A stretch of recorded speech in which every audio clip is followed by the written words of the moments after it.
Olá a todos do Diálogos em Saúde Pública, o podcast da nossa Escola de Saúde Pública do Rio Grande do Norte. Eu sou Hugo Mota, dentista sanitarista da escola, e hoje tenho aqui como convidada Débora Mello, que é fonoaudióloga, mestra em saúde coletiva, doutoranda em saúde pública e articuladora do projeto Fortalece RAS.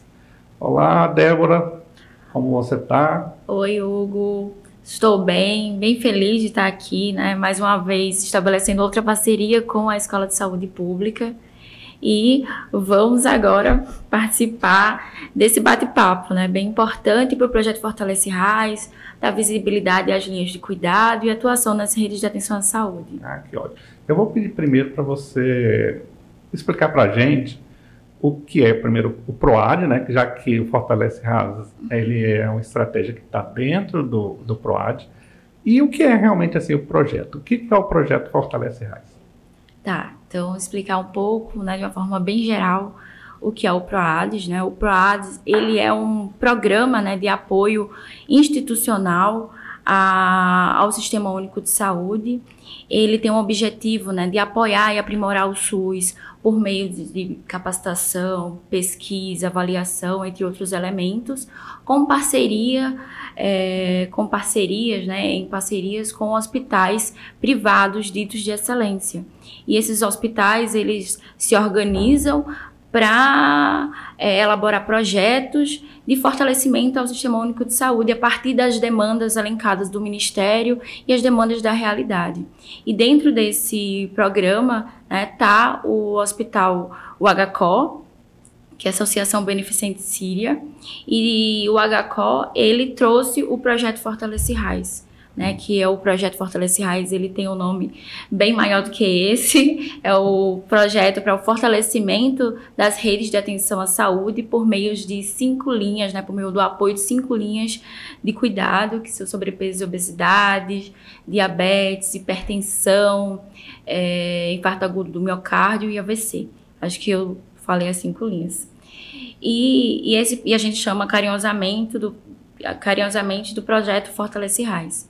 Então, esse projeto, ele veio para o Rio Grande do Norte, é um projeto pioneiro, que acontece tanto no RN como na Paraíba. E esse projeto, ele atua no apoio à implementação dessas linhas de cuidado. Então, a gente não faz a linha de cuidado acontecer, a gente apoia esses atores para que a linha de cuidado, ela exista no território. Joia. Assim, como você colocou, nessas linhas de cuidado, fazem parte das redes de condições crônicas, né?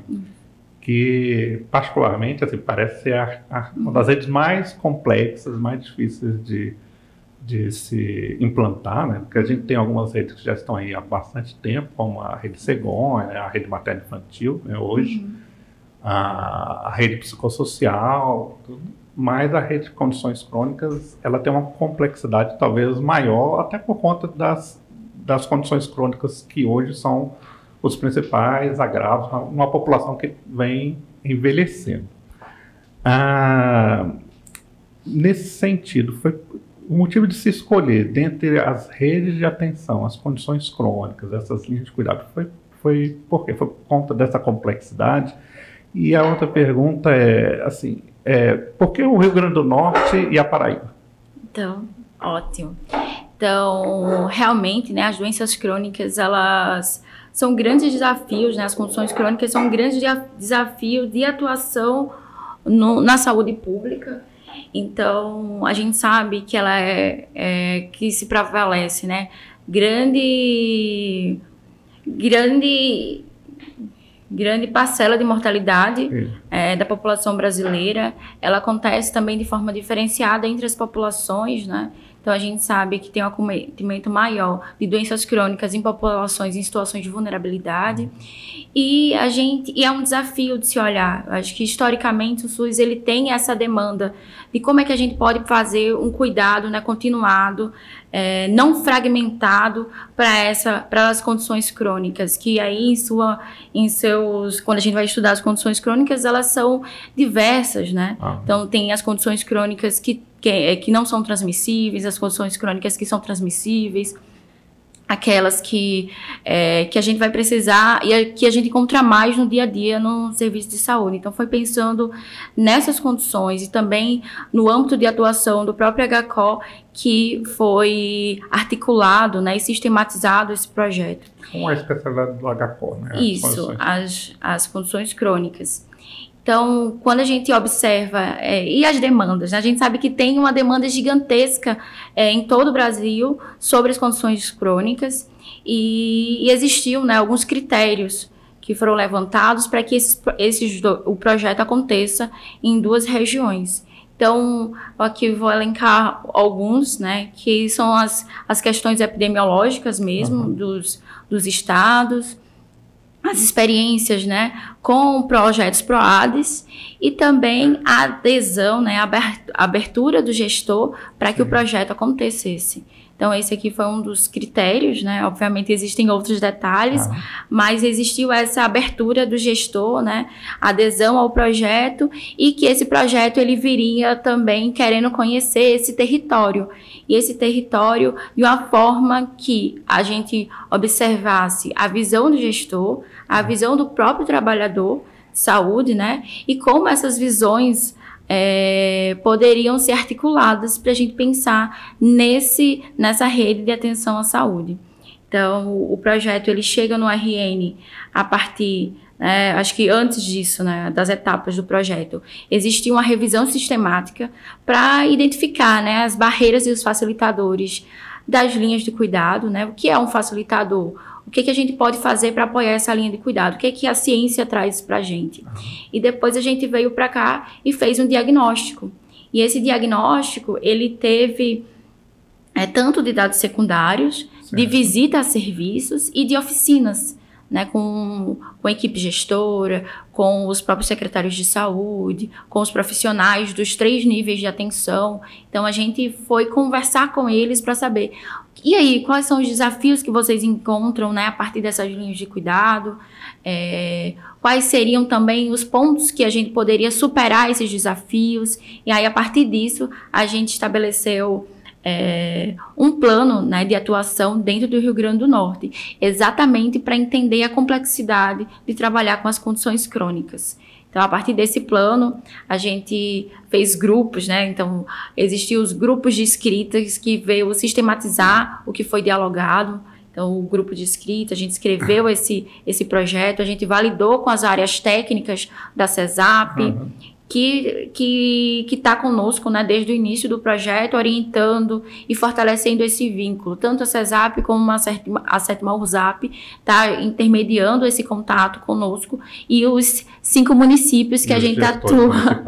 Isso, que a gente atua, né, que é a 7ª Região de Saúde, que tem 5 municípios, né, esses são Natal, Parnamirim, São Gonçalo do Amarante, Extremóis e Macaíba. Então, esses 5 municípios onde acontece, né, o projeto Fortalece RAIS. Tá, joia. Eu estava vendo aqui sobre o projeto que ele se organiza em 4 dimensões, não é isso? A articulação com a gestão, a qualificação dos profissionais, né, as ações de implementação. Eu sei que o projeto não vai implementar a rede, né? Isso é uma característica que quem vai fazer são os gestores municipais, mas é o apoio a essa implementação. E, por fim, a coleta de dados. Então, assim, eu gostaria que você pudesse falar um pouquinho sobre essas dimensões, como é que foi trabalhar com elas na 7ª Região, quais são os resultados que se alcançou já, tanto em uma dimensão quanto em outra, e quais são os desafios que foram encontrados nesse processo. Então, quando a gente realizou o plano de intervenção regional, que inclusive ele foi aprovado na CIR, né? E esse plano ele trazia alguns elementos e norteadores do que a gente precisava fazer, né? A partir da visão dos próprios gestores e trabalhadores de todos os níveis de atenção. E um desses era, a gente precisa fortalecer esse diálogo, né, sensibilizar essa equipe gestora, trabalhar a partir dos fluxos, né, então a gente vai organizar os fluxos existentes nos municípios e alguns elementos. eles foram trabalhados. Então, a gente vai para a gestão na perspectiva de articular todos esses elementos supracitados e também entender as particularidades de cada município.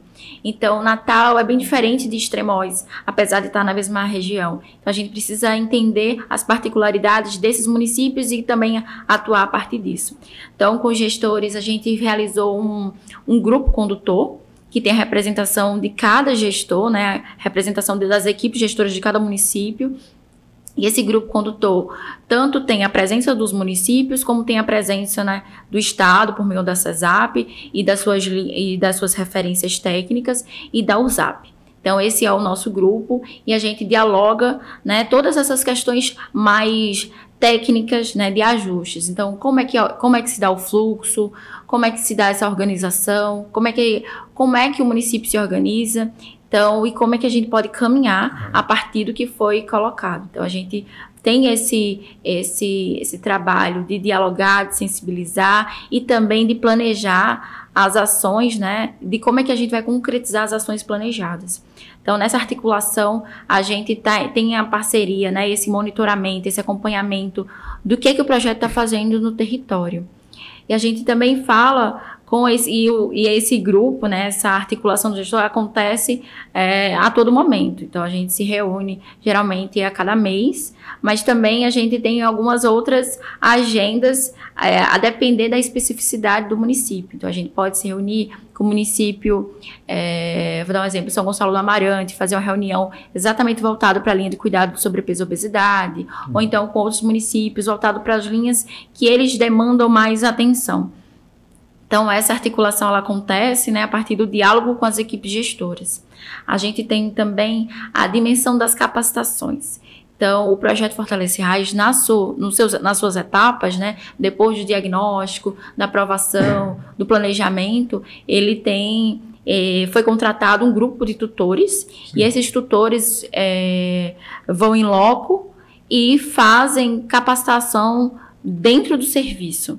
Né? Então, a gente acompanha todos os 3 níveis de atenção à saúde e esses tutores, né, essa etapa ela já foi finalizada, eles vão lá no serviço e capacitam esse serviço a partir do que foi dialogado com a gestão e a partir das linhas de cuidado. Então, um trabalho de educação permanente de saúde, né? Isso. Então, a gente vai lá e a gente trabalha a partir da necessidade também de serviço, porque a gente sabe que, mesmo no município, existem diversas realidades e o serviço, ele demanda também que a gente tenha essa dinamicidade de atuação.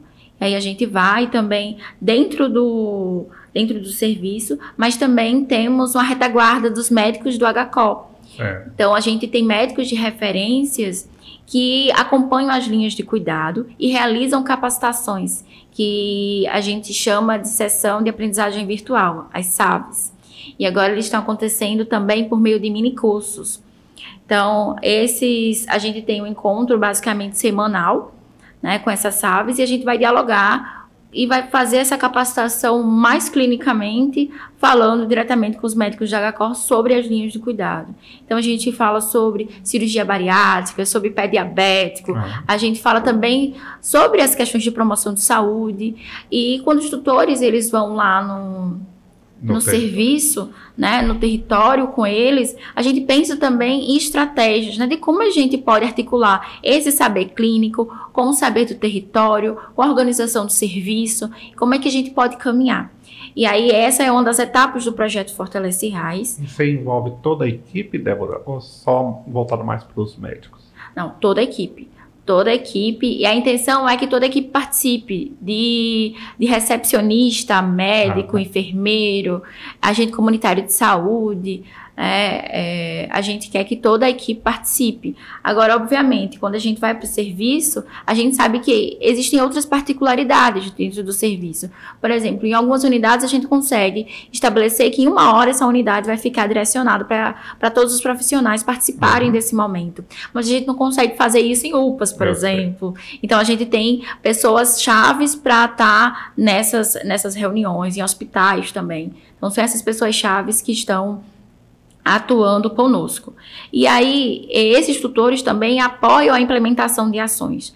quando eles vão estar no serviço, a partir das demandas que o serviço traz, a gente começa a pensar, né, em parceria com o próprio serviço, com aquela equipe, como é que a gente aqui nesse serviço pode fortalecer as linhas de cuidado. E acho que um desafio muito grande foi que o projeto Fortalece RAIS, ele chega no território pós-pandemia. Então, a pandemia, ela deixou consequências, né? Tanto na saúde mental dos trabalhadores, na saúde física, mas também nos processos de trabalho, que eles voltaram para se ter uma atuação muito mais ambulatorial do que como a gente era acostumado a se ter na atenção primária à saúde antes da pandemia. Então, foi um desafio de dizer, olha, gente, alguns elementos existiam antes da pandemia, a gente precisa resgatar. A gente precisa resgatar os grupos, a gente precisa resgatar as ações no território, a gente precisa resgatar as reuniões também em equipe. Então, foi muito desafiador, principalmente porque a gente chega num território que ele vivenciou uma pandemia e que foi muito difícil e que tiveram várias mudanças de processo de trabalho. E ainda enfrenta consequências, né? Tipo, Exato. as sequelas pós-Covid, Covid longa, tudo que está acontecendo, que tem reflexo também nas condições crônicas dos usuários, né? Aumento da pressão arterial, diabetes, nesse processo que a gente vivenciou da pandemia, também eu acho que foi tudo mais agravado, até porque muitas vezes não estavam fazendo controle, né? Exato, e as pessoas precisavam ficar em casa, né? Então era das orientações, e essas pessoas que precisavam de um acompanhamento contínuo, de um olhar mais específico para a sua condição, acabava que não tinha tanta essa atenção.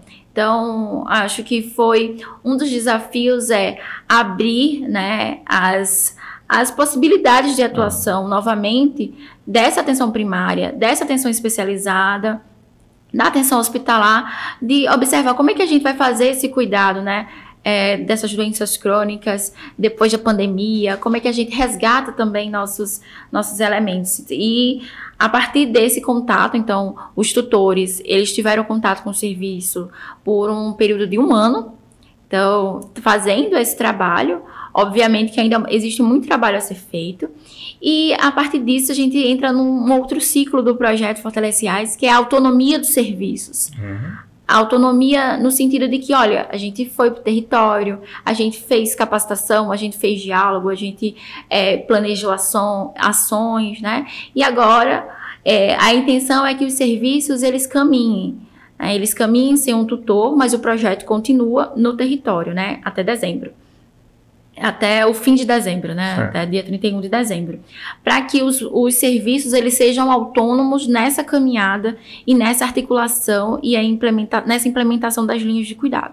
Então, a gente está nesse elemento, assim, de estar apoiando que esses serviços, eles continuem caminhando, né, a partir do que foi feito. Das pernas, né? Exatamente.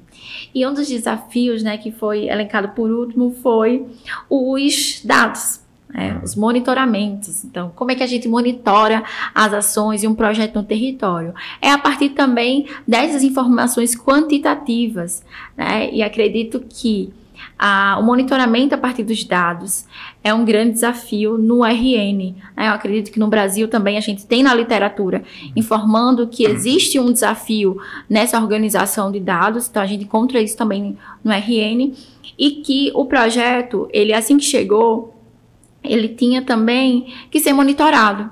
E a gente pensou nesse monitoramento, né? Foi pensado nesse monitoramento a partir dos números, né? De pessoas diagnosticadas, pacientes novos, relacionados a cada linha de cuidado.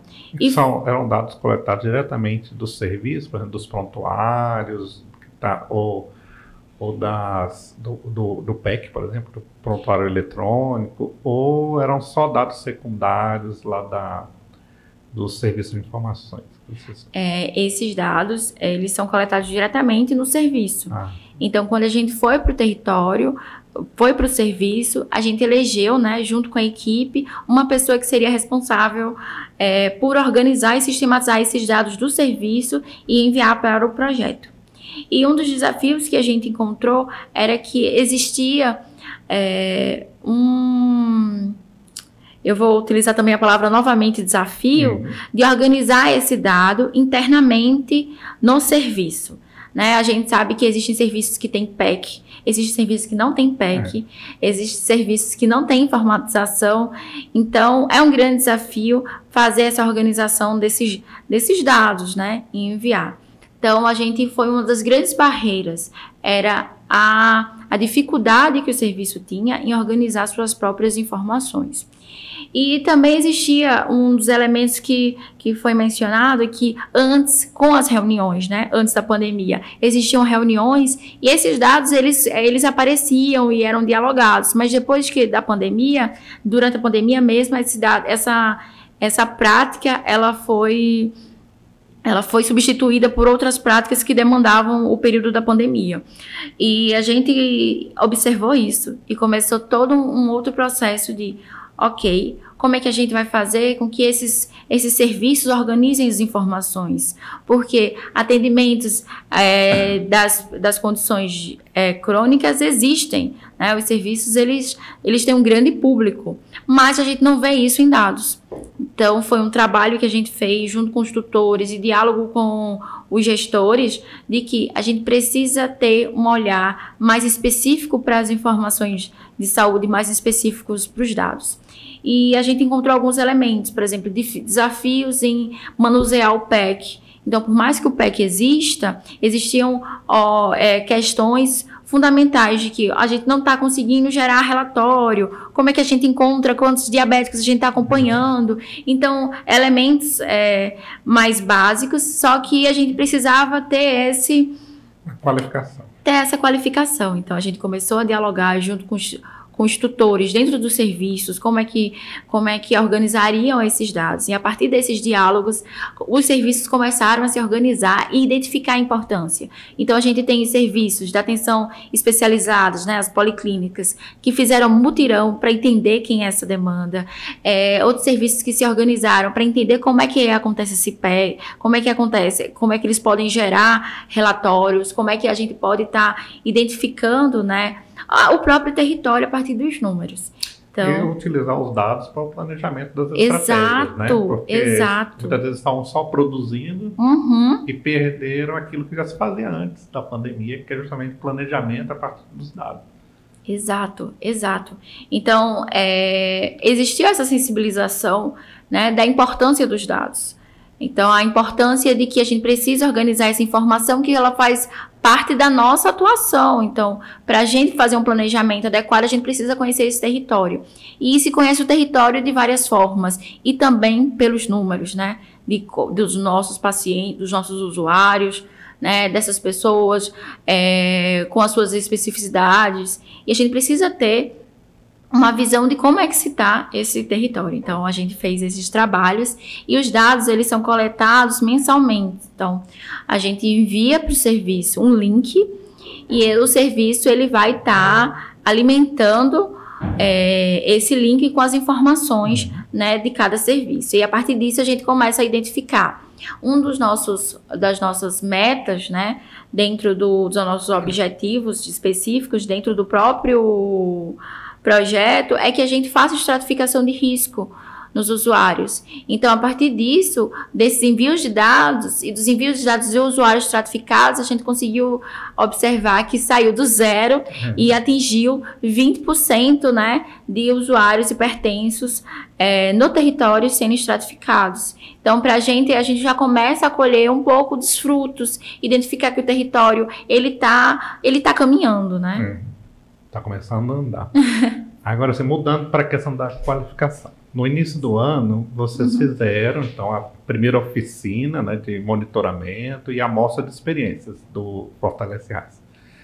Isso acabou gerando alguns artigos, relatos de experiências que foram publicados até na nossa revista aqui da escola, a revista Diálogos de Saúde Pública. Aí você pode contar para a gente mais um pouquinho como foi essa oficina, como foi a amostra e se tem planos para uma segunda oficina ou uma segunda amostra? A gente já tem planos para a terceira amostra, porque a segunda já aconteceu. Então, Então, o que a gente observou? que a gente precisava de um monitoramento, né? O projeto ele precisa de um monitoramento. Então, de apresentar como é que está sendo a atuação do projeto no território para a gestão, para os profissionais. Só que já no primeiro momento que a gente já estava planejando a oficina, a gente identificou que já tinham experiências exitosas no território e que seria importante a gente trazer essas experiências exitosas, né, para apresentar aos gestores do que está acontecendo e também para contagiar outras equipes de saúde a realizarem suas experiências exitosas. Então, a gente fez essa oficina e também a mostra de experiências. E a gente fez essa produção mesmo, a gente fez um edital e pediu, escreva sua experiência, porque sistematizar o que está sendo feito de bom no serviço é muito importante, né? Tanto para o Sistema Único de Saúde, para a gestão, mas também para entender, para outros serviços entenderem essas movimentações. Então, a gente fez essa amostra, a gente trouxe profissionais, compartilhar as informações, as experiências, né? E também até prestar prestar um apoio à sociedade, né? Uma contrapartida da sociedade, porque às vezes a gente produz muito no território e a sociedade nem sabe o que a gente está produzindo. Exatamente, e a gente precisa, né, dessa organização para mostrar o que de positivo o SUS está fazendo no território. Acho que esses canais de comunicação, de que o SUS ele funciona, de que o SUS ele está no território e colhe frutos e faz ações e muda a realidade dessas pessoas. E que muita gente nem sabe, né? Exatamente, é muito importante. Né? E essa mostra veio exatamente para isso, para a gente mostrar o que está sendo feito no território. E foi um sucesso a nossa mostra, porque a gente trouxe experiências, a gente premiou com menções honrosas, experiências influenciadoras. E a gente ficou bem empolgado com o resultado da primeira mostra. E a gente já caminhou para a segunda amostra, né? E essa segunda amostra, ela trouxe para a gente também um engajamento, né, muito maior dos serviços, dos gestores com o projeto. Então, a gente teve mais de 40 experiências selecionadas para apresentar na nossa amostra, e essas experiências, elas viam, tanto era uma apresentação oral, como uma apresentação em banner. Então, a gente fez avaliação, e a gente também fez reconhecimento, homenagens a trabalhos que foram muito significativos. Então, a gente observou que com o projeto Fortalece RAIS, grupos que já tinham parado, já tinham sido desligados, eles retornaram. E também serviços que não tinham grupo começaram a ter. Então, a gente acha que é bem importante esse movimento dos serviços trazerem para a gente, né? Para além de dados que são importantes, mas qualitativamente o que está sendo feito. Então, as experiências trazem para a gente esse retorno, que é bem importante. E aí foi uma forma da gente juntar os secretários de saúde, a gente fez uma mesa com os secretários de saúde, veio o Ministério da Saúde, né? Veio participar da nossa oficina, né? E mostra. Então, eles participaram, eles observaram as apresentações, as experiências exitosas. A gente trouxe as equipes gestoras dos municípios, os profissionais com e sem experiências exitosas, mas para visualizarem, né, essa transformação no território. Então, essa transformação no território também não é possível se não existir o engajamento de diversos profissionais, né, de diversos atores caminhando para a implementação. E disso eu agradeço muito as equipes gestoras, né, dos municípios que a gente acompanha, eu agradeço o empenho da 7ª URSAP, da CESAP, nesse fortalecimento para que esses momentos aconteçam. E nossa última mostra de experiências será dia 6 de dezembro. A terceira mostra, que será já o encerramento da gente. Então, esse encerramento da gente também vai trazer experiências exitosas, mas a gente vai estar caminhando para pactuações, né? Pactuações com os gestores. O que a gente vai fazer? O que o território vai fazer pós finalização do projeto Fortalece RAIS? Joia. Isso tudo acaba gerando uma grande quantidade de conhecimento científico, técnico-científico, né? Parte desse material vocês já publicaram na nossa revista, tudo, mas tem a pretensão de publicar esses outros trabalhos também que vocês estão gerando.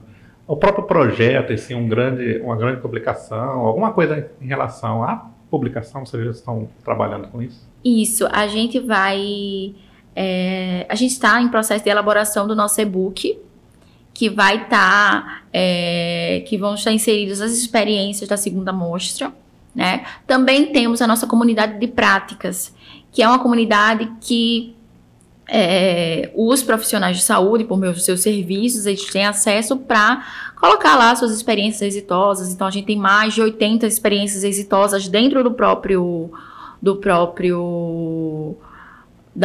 plataforma. Uhum. E essa plataforma, ela fica para o território. Então, a gente quer que essa plataforma ela fique para o território para ser utilizada da melhor forma possível, né? Porque nessa plataforma existem toda a caminhada dos serviços na implementação das linhas de cuidado, né? E também da equipe gestora para acompanhar esse território vivo. Então, a gente está na construção do e-book, a gente tem a plataforma de dados, a gente quer que a comunidade de práticas, e a gente quer que fique no território, né? Que fique na CESAP, que fique na USAP, que fique na Escola de Saúde Pública. Joia. E, para terminar, como é o futuro do projeto? O que está se pensando? Sei que ele está se encerrando agora em dezembro, né?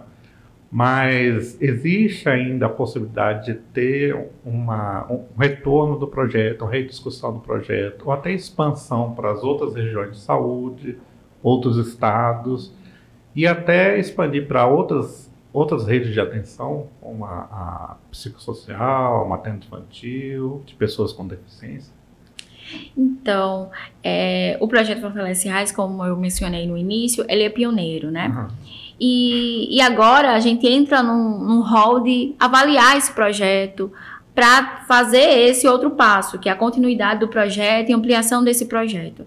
Então, estão existindo aí discussões, tanto do HCO como do Ministério da Saúde. O projeto Fortalece Raiz no território, ele foi muito exitoso. Então, a gente conseguiu apresentar, foi um dos projetos, né, que foi para a mesa do Congresso do CONASEMES para mostrar a experiência, né, tanto no RN como na Paraíba. A mostra do CONASEMES, né? Isso. Então, a gente teve essa abertura, né? E está sendo muito bem visto. Para os profissionais de saúde, para os gestores locais, eles querem que o projeto ele continue, né? O HCO ele está se organizando para ter esse diálogo, né, com o Ministério da Saúde para que ele continue no território. Mas ainda existem essas questões, né, de observar internamente dentro dos entes, né, como é que se dará o projeto. Então, até agora está em aberto, né? Existe aí uma abertura para essa continuidade, mas existem também algumas discussões que serão feitas, né, ao longo tanto, né, do final do ano como no início do ano, e ver como é que se dará o projeto no território. Eu espero que dê tudo certo, a gente volte com o projeto. Então, obrigado, Débora, pela participação, e o microfone está aberto para suas considerações finais, para suas palavras finais.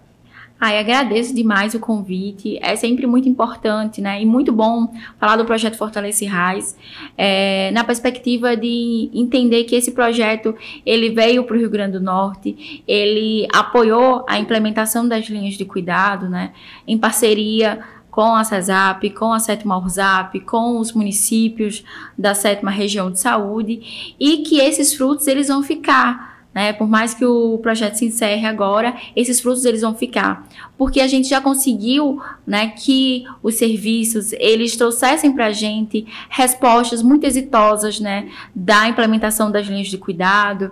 Então é bem importante, né, esse movimento da prática, esse movimento de mostrar o que foi feito, e a gente continua aqui bem feliz com o resultado que está tendo no Rio Grande do Norte. Obrigado. E obrigado a todos que nos acompanharam, e lembrando que a gente tem também uma entrevista com Débora e outras articuladoras do projeto Fortalece RAIS, a nossa revista Diálogos em Saúde Pública, que foi publicado no meados do ano, no número 1 desse volume 2, em junho de 2023, e o link está disponível na descrição. Até mais!